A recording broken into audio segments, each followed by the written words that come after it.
everybody, and welcome back to Bonham Louisa Knits. And I am Brittany, the host of Bonham Louisa Knits. I am a mom that lives in St. Louis. I have two little kids, Teddy, who is 5, and Redford, who is 2.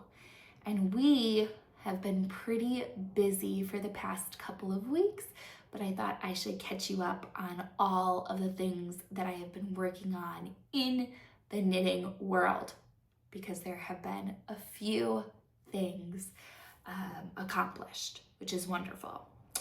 So hopefully you have something to work on or to lounge with, and I'm excited that you're here with me today. So I wasn't planning on podcasting this late in the day, so I hope that the lighting is okay. In St. Louis, it's starting to get dark really early in the day. So it's only, I think, 4 o'clock right now, and I can already see the yellow lights kind of descending as the sun is setting. So hopefully the lighting will hold out and everything will kind of look true to color. So what am I wearing? This is the Air Tee by Ozetta. I finished this a couple of weeks ago. I have leggings on. I'll stand up though so that you can kind of see where it hits. It's a cute little bubble. You have a little end to cut out. A cute little kind of bubble shape hem at the bottom. It's really, really flattering. I've worn it a few times around into work, and people always compliment me on it, and then I say, well, I made it, and people are like, what? It does not look handmade, which I think is probably a compliment. I don't really know when people say that, like how I should react. I'm just like, okay. But it is very lightweight, but just kind of a really wonderful weight for kind of the chillier in between fall and winter kind of days. So I've very much enjoyed this piece. Okay, so I have quite a few things that I've purchased, and I have quite a few things to chat with in my works in progress. And I don't remember what I showed you in the last podcast, like at all. And I was planning on going and watching parts of that so that I could at least kind of see what I was talking about. But Redford is napping, and I was like, oh, this is my window. This is my opportunity. So we're just gonna pick up where we pick up. So I've been knitting a shawl called The Birds of a Feather by Andrea Mowry, and I've made no progress on that. So I'm not gonna show that to you. But what I have made progress on, and I don't remember if I even had it cast on last time I talked to you, is a pressed flowers cardigan.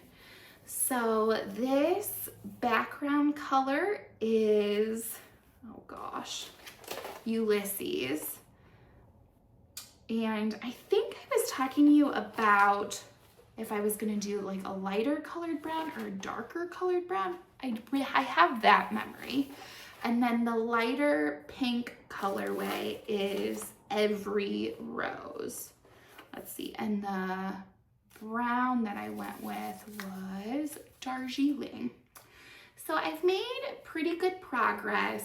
This was supposed to be all I needed to knit for the body before I separated for sleeves and started working on the front. And this is not long enough for me. So I think I need to do at least 1 or 2 pattern repeats.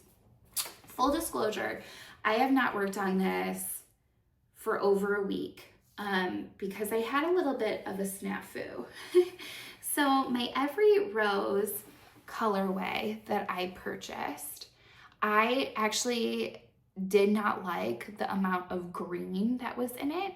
So I was very non-economical, non-reasonable. I don't even know what to say, but I cut out all the green pieces. So any time that the ball was starting to go green, I snipped it and kept with all of kind of the pink and yellow and like raspberry colorways. Which the amount of green that were in my original 4 skeins was pretty significant. So I knew that I was gonna need to buy more yarn. So I paused because I was like, I'm not gonna have enough yarn to do this because I chopped so much of my dyed in the wool, spin cycle, every rose. I'm not gonna be able to finish. So I ordered 2 more skeins, and this is what came in. I specifically asked for heavy on the pink, and this is what I got.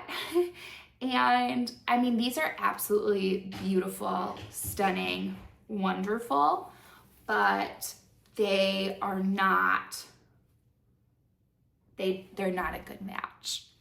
So I was in a little bit of a conundrum where I was like, well, do I just go with this? Because I can see like there's in that little raspberry, like maybe I can get some of that more red, rusty copper, and it might be complementary. But then as I was like opening up the skein, I saw all of the green, and I saw blue in here, which my original ones did not have any blue. And I guess that's part of the risk of doing spin cycle, is that every skein is very unique. So you never know what you're gonna get, and that's part of the fun, but it is not my kind of fun. I don't like that kind of fun. That kind of fun, like, it makes my heart race a little bit.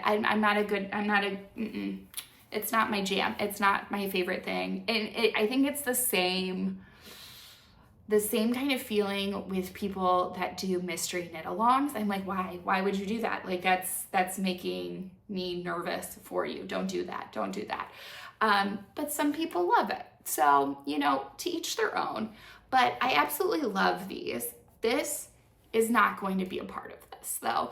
So I was convinced by a friend that I should knit the tessellated pullover or tessellated vest by Andrea Mowry with these 2 in this every rose. And I think this will be delightful. And she claims that I only need 2 skeins, which I am leery of, but maybe so.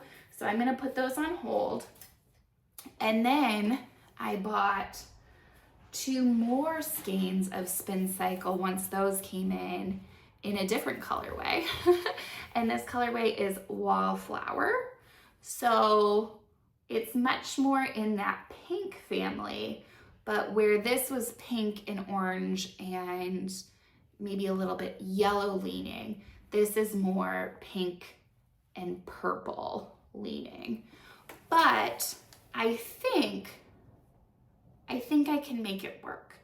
So I lost steam a little bit because I've knit so much of the body in this colorway that I was like, what happens when I just start doing this? Like, is this gonna look, I don't know, faded or weird in any way? And I mean, it might, but now that I'm looking at it on camera, I think if I just do like a little flower motif in this, and then I work in this, that it might be okay. Or I need advice. So, or I just knit as much of the body as I can in my original every rose, and then whatever is left, like the sleeves, go in this, which might actually be really kind of cute in its own way. So you let me know what you think is better to do. If you think it's better to just continue in this, or if you think it's better to start mixing this in, or, which I really don't like option 3, but if you think option 3 is the way to go, should I tear back and start weaving it in or mixing it in along the way? But I really love the way that this looks overall. You might be looking at it and going, wait, that doesn't look quite right. And you're correct. it is not quite right. I didn't do the pearl bumps, so I'm just doing stockinette kind of all the way through. These little, well, where I have little V's are supposed to be pearls in between the flowers. And I read the pattern wrong, and I was far enough into it that I was like, you know what? I'm not gonna go back and change that. And quite frankly, I kind of like it because this far away, like it's really only flowers that you see. And as you get closer, that's where you start to see that really cool mosaic. So I love it, but it's been driving me crazy a little bit. And this is by far the most expensive project that I've ever done, ever, because I've needed 8 skeins of spin cycle dyed in the wool now, which, I mean, I didn't buy it all at one time, but that's expensive yarn. And then on top of that, I have Ulysses in this Darjeeling and a darker brown. So I have enough yarn to make 2 of these at this point, for the one sweater that I will end up with for this. But you know, you live and you learn.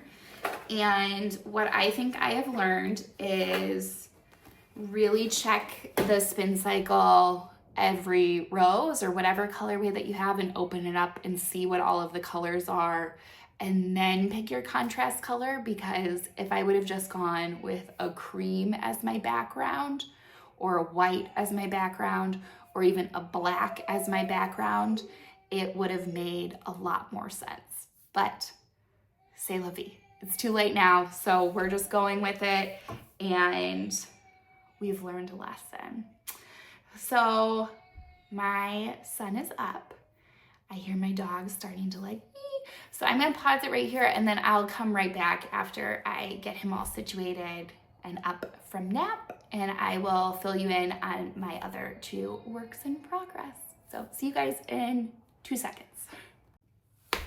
All right, sorry, that is not gonna take a long time for you guys, but it took a little bit longer for me. So my youngest has pneumonia. So he has been on an antibiotic for a couple of days. He is just not feeling his normal self, which is just so sad. So when he woke up from nap, he was not a happy camper. My bear, my border collie, is now coming to visit us. So yeah, not a happy camper. He's doing well. The doctor isn't concerned or worried about him once he is finished with his course of antibiotics. But whenever you hear pneumonia, it's like, ooh, your heart just kind of crushes a little bit. But he's doing well. He's actually going to go on a little shopping trip with my husband to go get a Pinewood Derby car. So my oldest is starting Boy Scout, so this will be his first Pinewood Derby, and they need the little kit to make the car for it.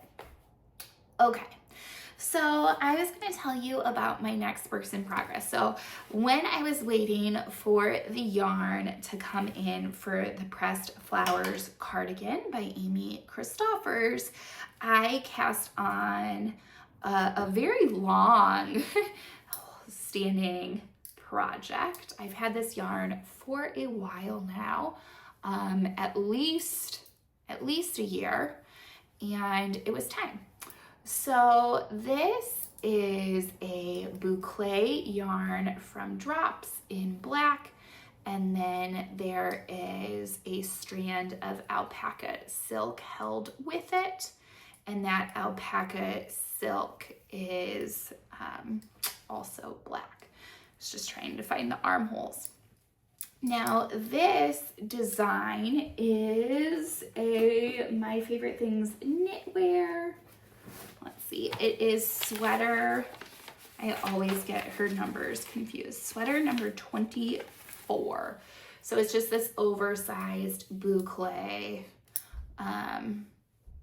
raglan. I think, no, this is a drop shoulder construction, and I might have messed it up and I can't quite decide, and it's made me lose steam on this a little bit. So when I was going around and around, my arms don't appear to be in the right spots. So I can kind of show you maybe over my current shirt. So this is one armhole and the other armhole is here, and they just kind of feel like they're not quite in the right areas. And then the neckline is pretty tight.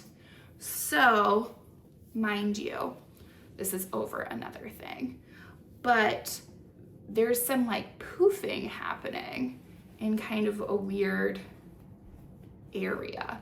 So I'm not quite sure if I messed up something on the pattern or if this is just gonna fix itself as I knit down more.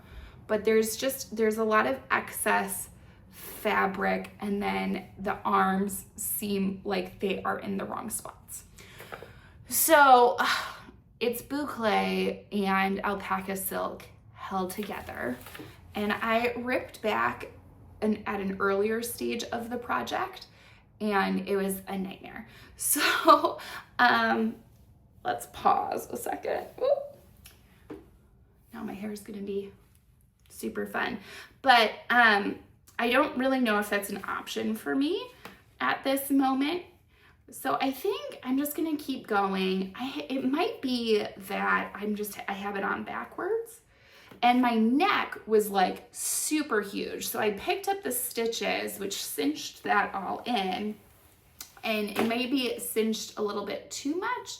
And that's why we have some of this like pooling of fabric happening. But there's something a little weird, and it's hard to see on camera because it's black, but like there's a little bit more of, yeah, I mean, you can kind of see what's going on here. It's like puckering a little bit. So I don't know if that is something that will block out. I don't know if that is something that's gonna bother me enough because it is so oversized. Like, I think that if it puckers a little bit, it's still gonna fit. It's just a little bit weird.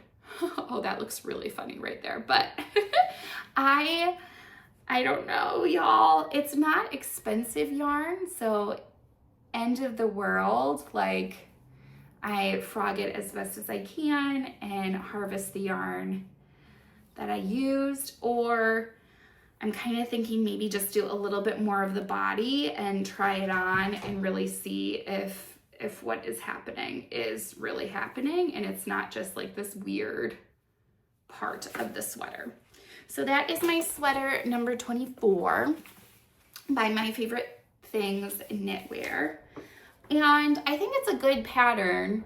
I would be surprised if I messed anything up just because it's a pretty simple construction design, but I'm gonna go double check and read it again and see.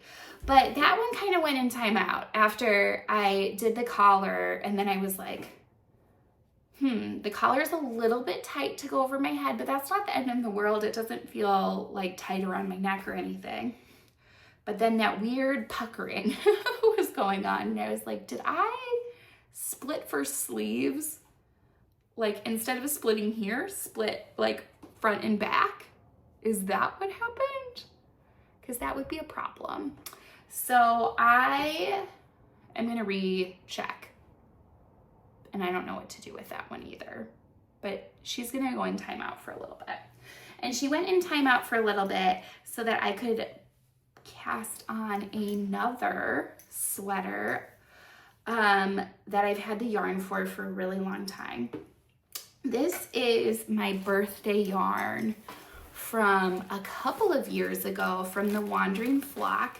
I bought a bunch of merino fingering weight singles that I was going to make the satellite shawl from Andrew Mowry in.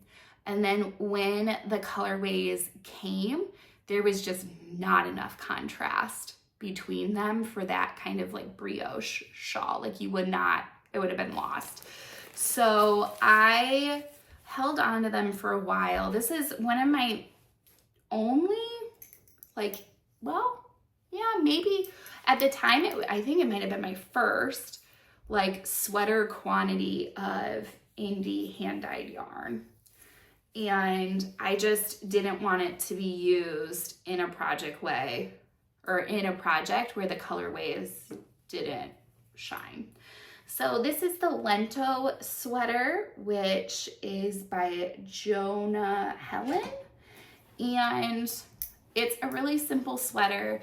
A lot of people have made it because it's knit at this really large gauge for fingering weight. So like it's definitely a very drapey kind of fabric that is made. And you hold your fingering skein with either alpaca silk or mohair is what the pattern calls for. But I'm doing it with alpaca silk. And my colorways are not the same. So one of them is this like birthday cake. And this is my alpaca silk from Drops. And this colorway is color 12. And then the other colorway was Holographic Dreams, which looks very similar to my birthday skein. And this is why I was like, this is not enough contrast. But they're similar enough that I was like, I bet if I alternate skeins, like it's just gonna look like a cool colorway. And I think it does. There's a little bit of yellow in there from the Holographic Dreams and a little bit more blue and purple from the birthday cake. So I love the way that this is looking. I'm a little bit concerned because I don't have that much yarn left in those skeins. And I just split for sleeves and I'm working on the body. So we'll see if I need one more skein, but the pattern said for my size that I would only need 2, so I'm really crossing my fingers that that is the case. And I'm glad that I was able to find a project to use that yarn for, because I just have issues with like one skein of very precious yarn. I just don't wear a ton of hats. I don't wear a ton of cowls. I don't wear a ton of mittens. So I really wanted it to be something that would be usable and something that I would wear pretty often. And I think a sweater is just much more wearable for me, or a t-shirt. So I'm really excited about having that in my wardrobe. It very much reminds me of like my elementary school ideal color palette as like a 6-year-old, 7-year-old. Like I loved pastels and pinks and purples and blues and yellows. Like I love that. So I think it's gonna be just a fun sweater to have in my wardrobe. And I love the Lento pattern. It is super simple. You could probably figure it out on your own, but I did not mind paying for that pattern because it is a delight. And I think if I'm ever trying to be a little bit more budget friendly, I now know like I can go and get hopefully 2 skeins, maybe 3 skeins of that really fancy, precious, hand-dyed indie yarn and like make something very cool out of it. So I'm excited about that one, but I'm just nervous that I don't have enough yarn. So all of my projects right now, they are bringing me joy, but I'm like a little, not underwhelmed, but there's a lot of thinking happening about each of them. Like, what should I do with the pressed flowers skeins? And what should I do with the sweater number 24 being like weird? And what should I do if I run out of yarn for my Lento? So that's the part of knitting that I don't love. I don't love the like on edge. You know, like it could go either way. Like it might be a really cool project that I wear all the time, or it might not be. But the good thing about knitting is you can always frog it and start over. So I just need to keep that in mind. And I have a lot of and I don't want to call it anxiety because it's not really anxiety about it, but I get like a little nervous about investing in a project, both like time and money, and then not using that project. And that's so silly because it's my hobby and it brings me joy the whole process through. So even if the end product isn't exactly what I wanted, like I had so much fun on the journey. So I just need to keep that in mind if it doesn't turn out the way that I want. And knitting is flexible. So you can always try again. And I very much enjoy knitting for that reason. I took a quilting class last week, and that is not something that you can just like, like it'll be fine. And I mean, you cut once, like you shouldn't. That is much more finicky. So I like quilting as well. I'm not good at it, but I'm hoping that I will someday magically become better.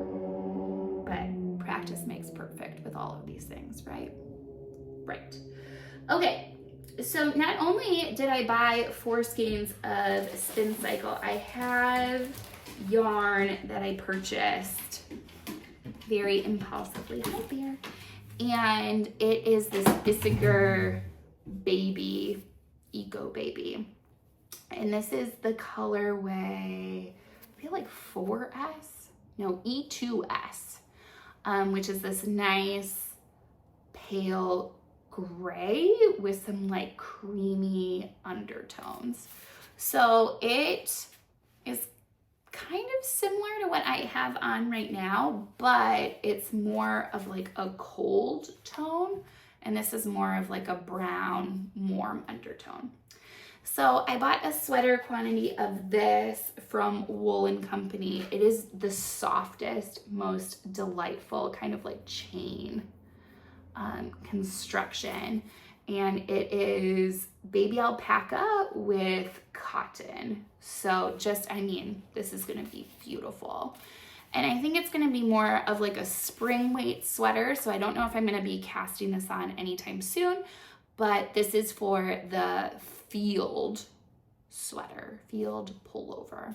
Not sure what that one's called, but it has this beautiful like kind of flower grain motif at the top. So I'm excited about it. And by flower, I mean like Flour, like stalks, flower stalks, grain, barley looking thing, wheat, that's what I'm trying to say, wheat. So that is on my horizon. I'm just trying to figure out as we get closer to the holidays. So in the US, it is Thanksgiving this week. So I'm not quite sure what I'm gonna be working on in knitting. We're not traveling out of the state this holiday, so I should have some more knitting time than usual. So maybe I'll get through some of those projects and cast on a couple more.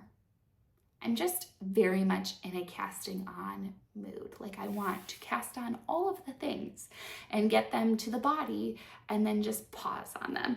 At least those 3 that I already shared with you, because I'm like, I don't know. I'm just like at a standstill. And I'm not normally like that with my knitting, so I should just push through and make it and then wear it and love it and be great with it. But I'm just nervous.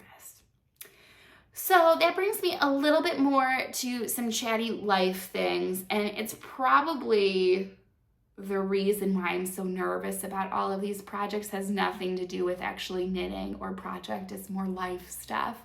So I am scheduled for knee surgery in 2 days, and I am a little bit terrified.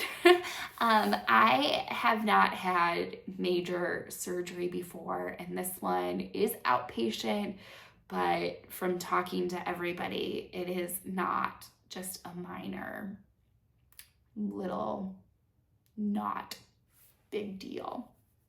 So I'm a little bit nervous. They're scoping my knee. I have chronic dislocations, so I have some cartilage and bone fragments in there that they're going to be removing, and then they have to place a cadaver tendon in to hopefully keep that kneecap in place.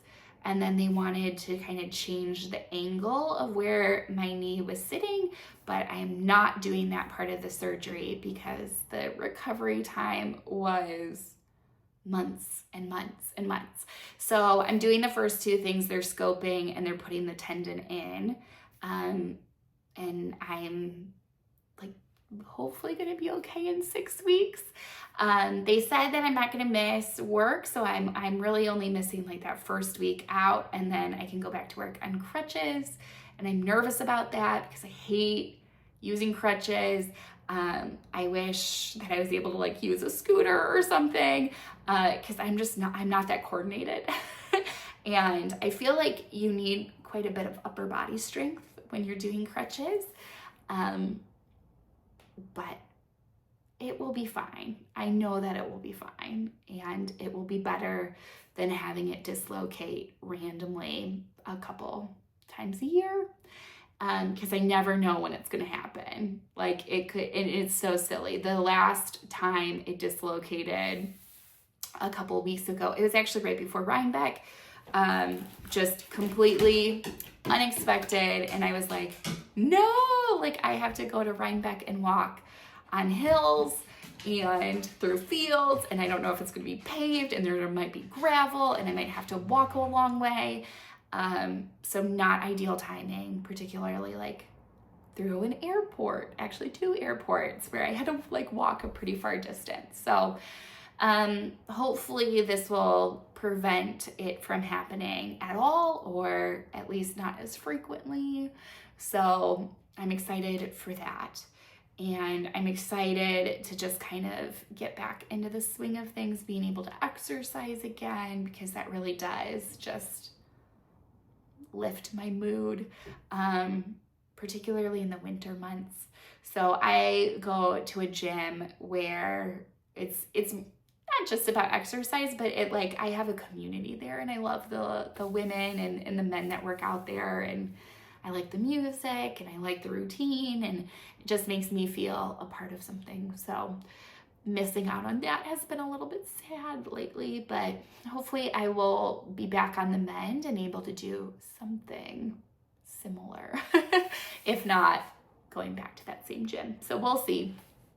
And then other chatty life updates. With my surgery coming up, I'm debating about if I should holiday decorate for the Christmas winter season before Thanksgiving, which in general is like a no-go for me. I am a very much bandwagon person of like, you should not be decorating for Christmas until after Thanksgiving. Thanksgiving comes first. Don't put anything up for Christmas until Friday after Thanksgiving and Black Friday for those of you in the US. And this year I might have to break that rule, because if I don't do it now, like it's going to be way harder to do on Monday or later. So that might be on the agenda for tomorrow. And we don't do like a ton of Christmas decorations, but this year I did want to get some Christmas lights and put them on the front of the house, and we do wreaths and garland, and that's really all we decorate outside. And then we have, you know, our indoor decorations. And my boys just love when we decorate our house for the different seasons. They get so excited. I try to do it when they're asleep so that they come downstairs and it's a surprise, and it's magical. So I think that's all my life updates for now. Hopefully I'll be able to check in with you guys post-surgery. I was a little bit horrified because I was telling the girls at my knit night, like, I have this surgery and I'm really anxious about it and nervous. And their response is, well, you know, either way, you're going to have a lot of knitting time. And I'm jealous of that. And I was like, guys, that's not that's maybe not the best way to think about that, but it is a positive thought-ish. So I'm gonna take it and run with it. So I hope you all have a wonderful Thanksgiving if you're celebrating that, or just being thankful for the season and fall and all of the good things life brings us. So it was nice chatting with you. And if you do have any thoughts about those projects, let me know in the comments below. All right, bye everyone.